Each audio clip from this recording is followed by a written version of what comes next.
Hi everyone, and welcome to the Courageous Coach podcast. This episode is going to sound a little different because it's just me, no guest this time. Just a letter I've written to the version of me who was just starting out as a coach. I want to share it with you in case you're in that place right now, or maybe you're circling back to the beginning, starting again in some way, or just feeling a little shaky in your work or your business. Because coaching takes courage, and building a coaching business, that takes even more. So this is for you with love. Dear coach, you don't know it yet, but you're already doing one of the most courageous things you'll ever do. You're choosing to show up for other people, to hold space, to trust that something powerful can happen in a conversation, to believe in the possibility of change. That's not small. That's not soft. That's radical. But I also know you're scared. You're wondering if you're qualified enough, ready enough, credible enough. You think maybe if you do one more training, get one more certification, learn one more technique, then you'll finally feel like a real coach. Let me tell you something I wish I'd known back then when I was starting out. Courage doesn't wait for you to feel ready. Courage asks you to begin before you feel ready. You don't have to have it all figured out. You don't have to pretend to be more confident than you are. You just have to be willing to show up, to care, to keep learning. There will be days when coaching feels magical, when everything clicks and your client has a breakthrough, an aha moment. And there will be days when you feel clumsy and uncertain, when you leave a session thinking, did I even help at all? Those days don't mean you're not a good coach. They mean you're doing the work. You're in the arena. You'll meet yourself in your coaching. Your own edges will get reflected back to you. Your own stories will get stirred up, and you'll have a choice again and again to do your inner work, to stay open, to stay human. That's the work that matters most. Not the shiny branding, not the perfect niche, not the endless chasing of more. The real work is becoming the coach that only you can be. And one more thing, because I know how easy it is to forget. You're allowed to rest. You're allowed to not have all the answers. You're allowed to be a messy human in progress. Your courage isn't measured by how loudly you hustle, but by how deeply you care, how honestly you show up, and how gently you keep going. So keep going. You've got this. You're already braver than you know, and the world needs your coaching. With love from future you. After writing that letter, I realized I wanted to add a few more things because there's a part of this journey that doesn't get talked about enough, and that's the business of coaching. We don't always say this out loud, but building a coaching practice, building a coaching business, it's a whole other layer of courage. And if you're in it right now, I see you.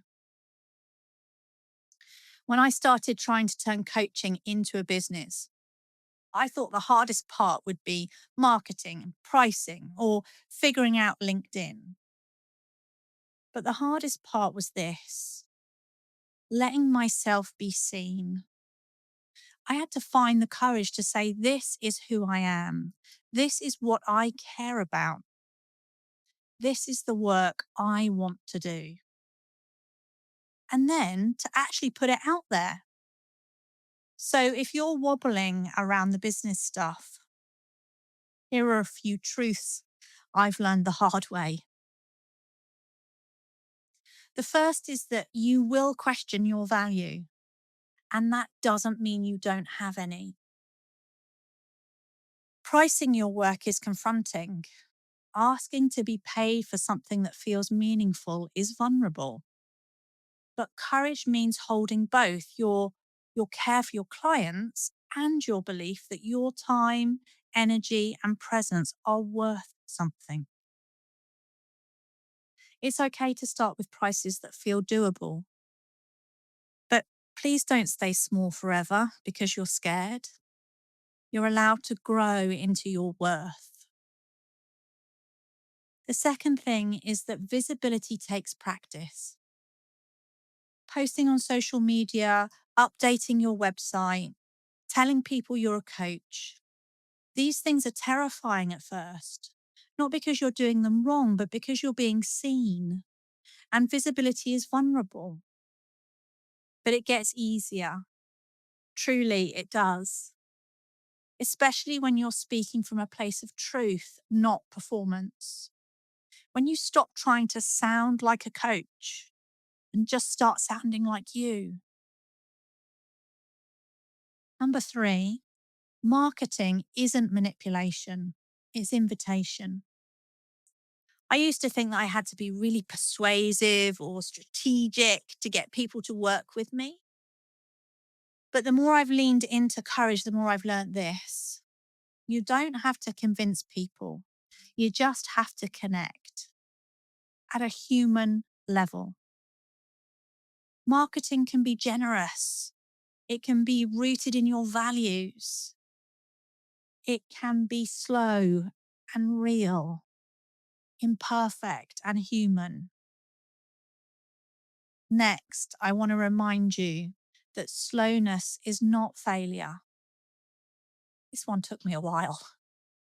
There were months when things felt quiet and no new clients, no interest, lots of doubt. But slowness isn't the opposite of success.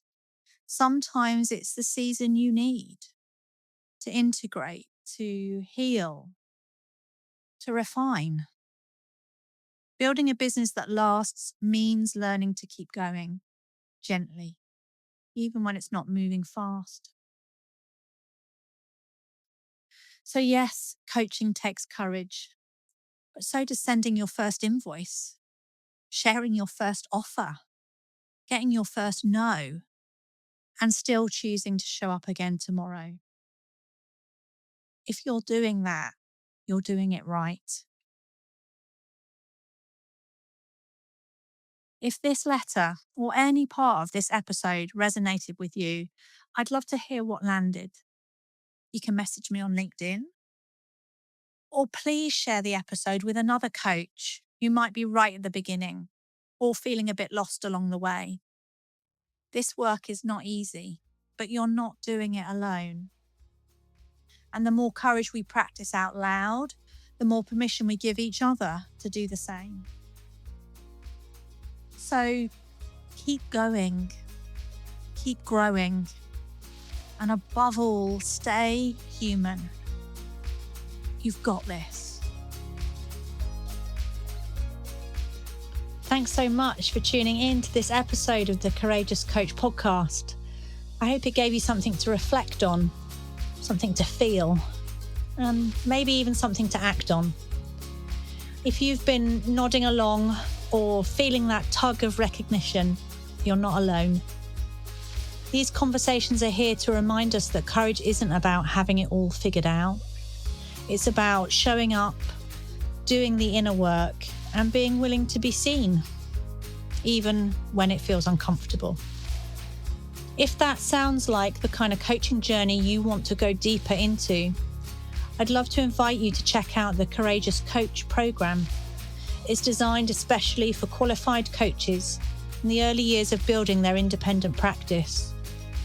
Those who want to coach with more courage, clarity, and humanity, and grow a business that truly reflects who they are.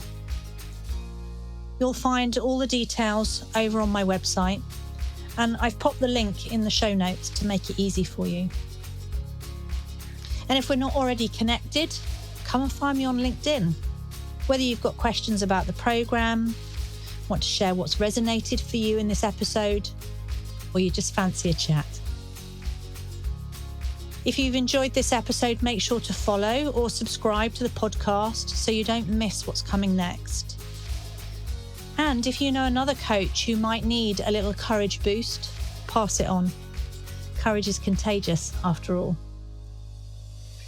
Thanks again for listening.